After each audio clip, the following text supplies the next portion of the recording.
So welcome students, this is class 12 EVS and today हम पढ़ने जा रहे हैं soil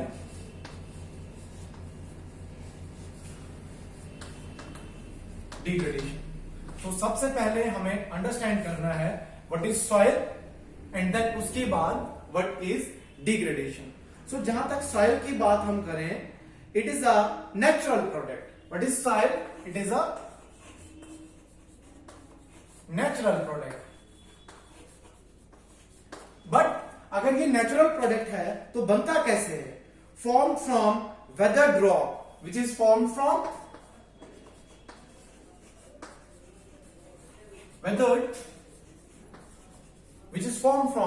weathered rock by the action of climate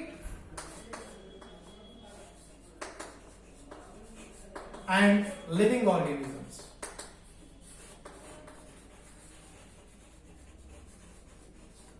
अगर हम बात करें सॉइल की कि सॉइल क्या है, सॉइल एक नेचुरल प्रोडक्ट है। क्या है? नेचुरल प्रोडक्ट है। बट बनता कैसे है? विदर्ड रॉक से। और विदर्ड रॉक भी किसकी वजह से? जब उसके ऊपर क्लाइमेट और लिविंग ऑर्गेनिजम्स एक्ट अप करेंगे, दैट विल फॉर्म सॉइल। और अगर हम डिग्रेडेशन की बात करें तो डिग्रेडेशन इरोजन या कौन कौन सी चीजें हैं जो डंप कर रहे हैं हम इस सॉइल के अंदर, और उस सॉइल की क्या हो रही है? डिग्रेडेशन हो रही है। So what is soil? It is a natural product which is formed by weathered rocks by the action of climate as well as living organisms. या फिर हम ऐसे भी बोल सकते हैं एनी पार्ट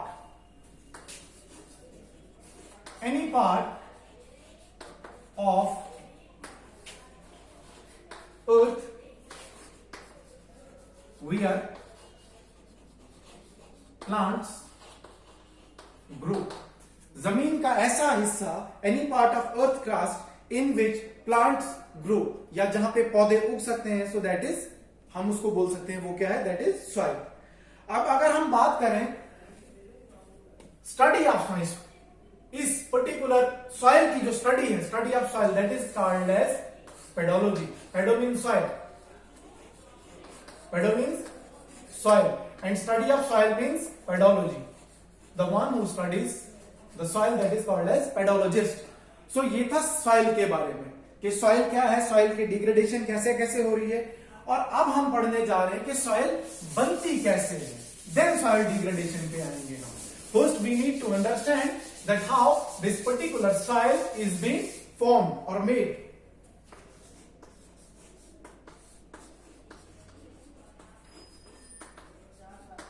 सॉइल फॉर्मेशन की जमीन बनती कैसे है। सॉइल फॉर्मेशन को हमने दो हिस्सों में डिवाइड किया, एक वेदरिंग और दूसरा soil development. Weathering and then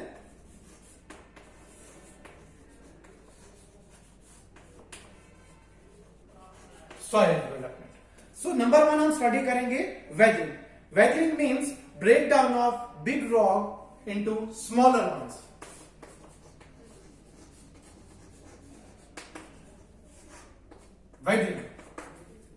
weathering होता क्या है?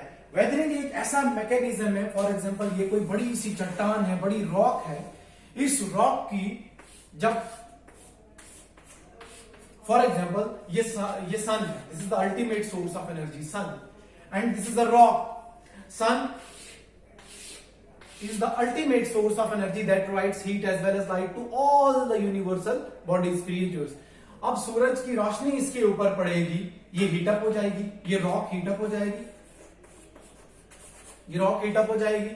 देन अगर हम बात करें, for example these are water bodies, ये सन की रेडिएशंस इन वाटर बॉडीज के ऊपर भी पड़ रही हैं, और इन वाटर बॉडीज के ऊपर पड़ने की वजह से यहां पे इवेपोरेशन होगी।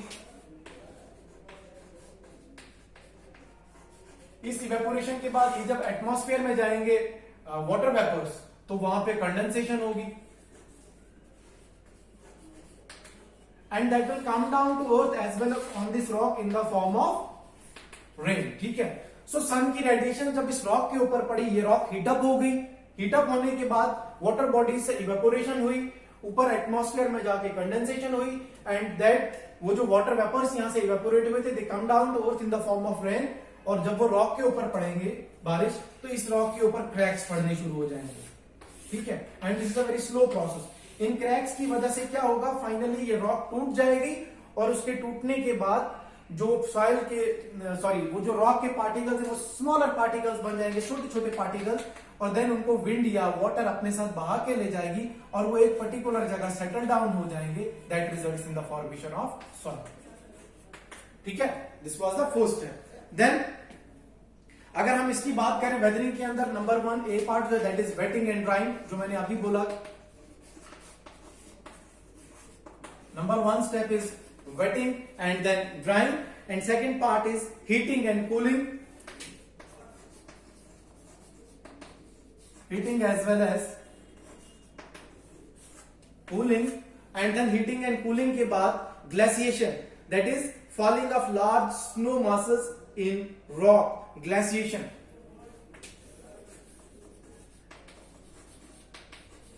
And D is next point is sand blast by physical action of wind or water.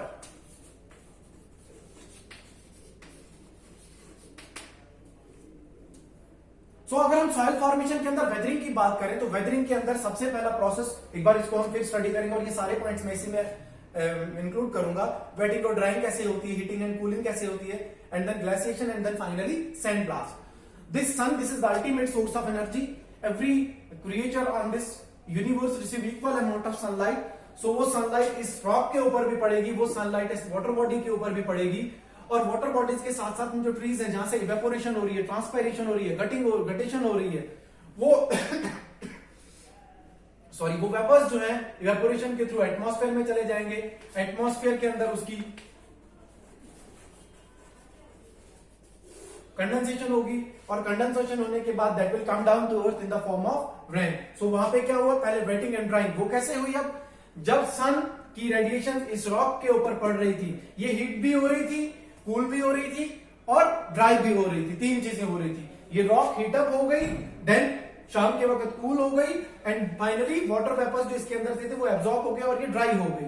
Then suddenly क्या हो जाता है, एटमॉस्फेयर से रेन आ जाती है। उस रेन और किसी भी गर्म चीज के ऊपर अगर हम पानी का छिड़काव करें तो उसके ऊपर क्रैक्स पड़ जाते हैं, तो ये क्रैक्स पड़ने शुरू हो जाएंगे।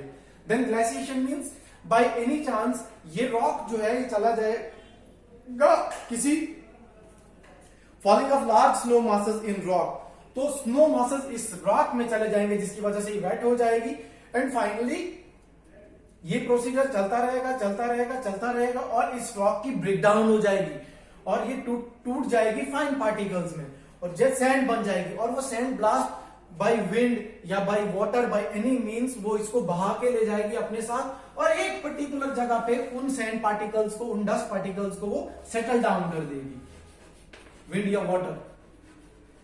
तो जहां पे ये सेटल डाउन हो जाएगी that will result in the formation of soil, and that this process is called as paedogenesis, PAEDOGE, paedogenesis, that is formation of soil. But this was weathering के प्रोसेस से। सो नंबर 2 सॉइल डेवलपमेंट जो है वो कैसे होगी।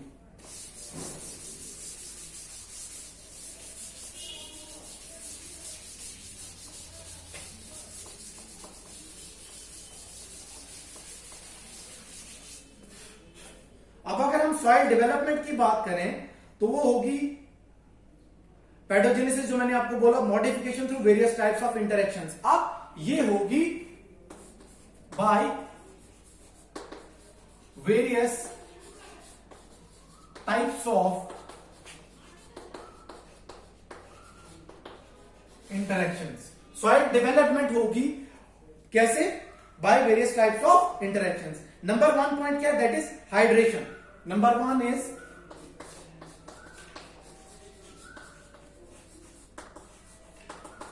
Hydration, और अगर हम हाइड्रेशन की बात करें, rock absorbs water and swells,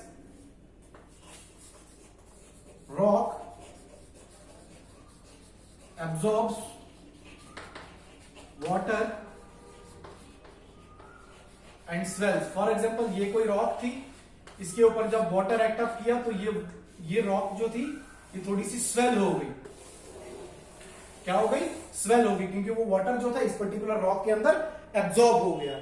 number 2 is oxidation और रिडक्शन, जो आपने केमिस्ट्री में डिटेल पढ़ा है।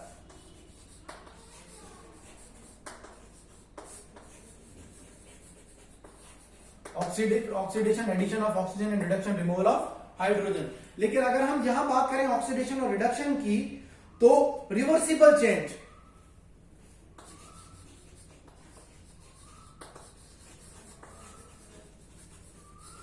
रिवर्सिबल चेंज, इरिवर्सिबल जो दोबारा ना हो पाए एंड रिवर्सिबल चेंज जो दोबारा हो पाएगी, that is Fe, that is Fe3 positive जो था वो रेड्यूस हो जाएगा Fe2 पॉजिटिव के अंदर। जब ऑक्सीडेशन होगी, ऑक्सीडेशन या रिडक्शन होगी, तो होगा क्या, रिवर्सिबल चेंज के अंदर Fe3 पॉजिटिव जो है वो Fe2 पॉजिटिव हो जाएगा। और उसकी वजह से क्यों होगा, क्योंकि Fe2 पॉजिटिव जो है वो मोर, ये Fe2 positive it is more soluble, it is more soluble than Fe3 positive. इसकी ब्रेकडाउन हो जाएगी। Reversible change of Fe3 positive to Fe2 positive causing disruption of rocks. इसकी वजह से क्या हो जाएगी, इस रिवर्सिबल चेंज की वजह से डिसरप्शन ऑफ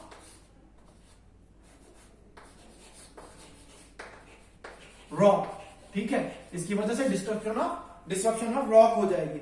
और Fe3 पॉजिटिव जो है वो ब्रेकडाउन हो जाएगा Fe2 पॉजिटिव में, क्योंकि Fe2 पॉजिटिव जो है वो मोर सॉल्युबल है, किससे, Fe2 positive is more soluble than Fe3 positive. Then next step,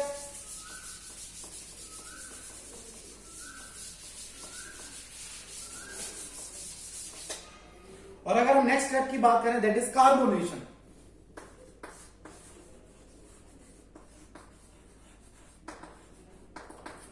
Now, what actually is carbonation? Calcium carbonate की अगर हम बात करें, CaCO3, this is calcium carbonate. But calcium carbonate जो है उसका क्या हो जाएगा, वो रेड्यूस हो जाएगा कैल्शियम हाइड्रोजन कार्बोनेट में। कैल्शियम कार्बोनेट ब्रेकडाउन हो जाएगा कैल्शियम हाइड्रोजन कार्बोनेट में, ठीक है। और उसकी वजह से भी क्या हो जाएगा, वेदरिंग के प्रोसेस में, सॉइल पेडोजेनेसिस में, फॉर्मेशन में इंपैक्ट होगा। सो अगर हम अब सॉइल की बात करें, सॉइल फॉर्मेशन के अंदर हमने मोस्ट इंपॉर्टेंट चीज जो पढ़ी, that is paedogenesis, that is soil की मैन्युफैक्चर। और उसके अंदर मेन इंपॉर्टेंट चीज जो थी दैट इज वेदरिंग, कि एक बड़ी चट्टान जो है उसकी ब्रेकडाउन जब होगी, उस बड़ी चट्टान की ब्रेकडाउन के बाद सॉइल की फॉर्मेशन होगी कैसे, सॉइल बनेगी कैसे। So this was all about paedogenesis, soil formation. और कल हम स्टडी करेंगे कि कौन कौन से मेथड्स हैं, कौन कौन से प्रोसीजर्स ऐसे हैं, कौन कौन सी एक्टिविटीज ऐसी हैं जिसकी वजह से सॉइल की डिग्रेडेशन हो रही है। Thank you.